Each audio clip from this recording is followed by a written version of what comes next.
सोने की कलम, moral story golden pen Hindi.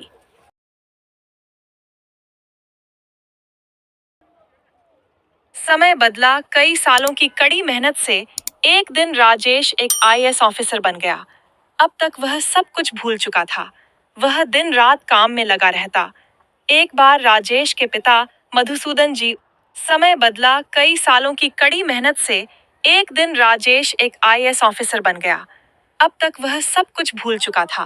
वह दिन रात काम में लगा रहता। एक बार राजेश के पिता मधुसूदन जी उससे मिलने शहर आए। वे गेट पर पहुंचे तो सिक्योरिटी गार्ड ने उन्हें रोक दिया।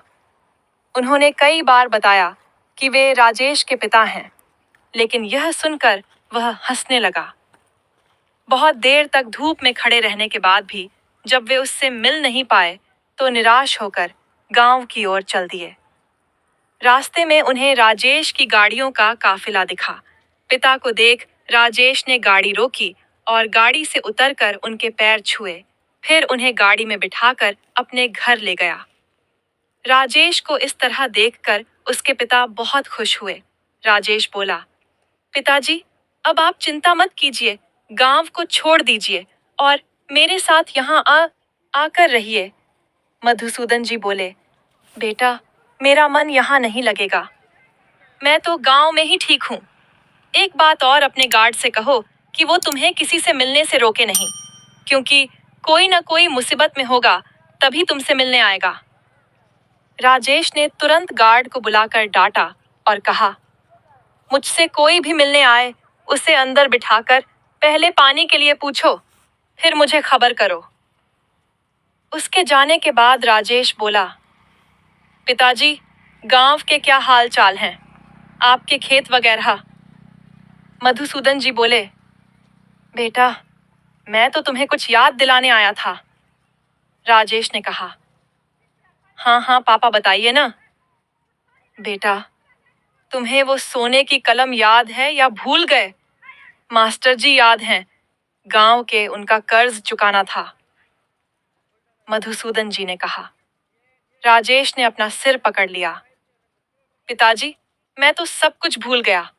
मास्टर जी और उनकी सोने की कलम, चलिए अभी चलते हैं। उनकी सोने की कलम लेकर उनके देने। राजेश अपने पिता को लेकर मास्टर जी के मित्र के पास पहुंच सी गया। उसने उन्हें डायरी दिखाई और सारे पैसे चुका दिए। उन्होंने राजेश को वह डिब्बी पकड़ा दी। राजेश ने डिब्बी खोलकर देखी तो वो खाली थी।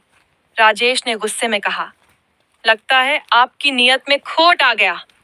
यह तो खाली है, इसमें से सोने की कलम कहाँ गई? मित्र बोले, बेटा, पहले ये खत पढ़ लो, फिर गुस्सा करना। राजेश ने खत पढ़ा तो उसके आंसू निकल आए। उसमें लिखा था कि भाई, मैं जिस लड़के के हाथ ये खत भेज रहा हूँ उसे पढ़ाई के लिए जितने पैसे चाहिए हो दे देना। मैं अपना खेत बेचकर कुछ ही दिनों में तुम्हारे पैसे चुका दूंगा। यह खाली डिब्बी रख लेना, इसे मैंने खोलने को मना किया है। वह जानता है कि इसमें सोने की कलम है। राजेश की आंखों से आंसू बह रहे थे। वह बोला, पिताजी, मास्टर जी ने मुझे पढ़ाने के लिए अपने खेत बेच दिए। अभी चलिए हम वो खेत खरीदकर मास्टर जी को वापस दे देते हैं। तभी उनके मित्र ने पीछे से राजेश के कंधे पर हाथ रखा और कहा, बेटा, ये पैसे तुम्हारे हैं। मेरा कर्ज तो मास्टर जी ने पहले ही चुका दिया। अब उन खेतों को खरीदने का भी कोई फायदा नहीं, क्योंकि मास्टर जी अब इस दुनिया में नहीं है। राजेश फूट फूट कर रोने लगा। उसने अपने पिता की ओर देखा। वे बोले, बेटा, 2 दिन पहले ही उनका देहांत हुआ है। यही खबर देने मैं तेरे पास आया था। राजेश रोते हुए बोला, पिताजी, मुझसे बहुत बड़ी भूल हो गई।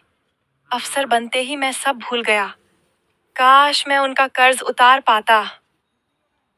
मधुसूदन जी बोले, बेटा, तुम कुछ बन गए हो। अब गांव के ऐसे ही गरीब बच्चों को शिक्षा देकर अपने लायक बनाओ। राजेश ने अपना तबदला उसी गांव में करवा लिया।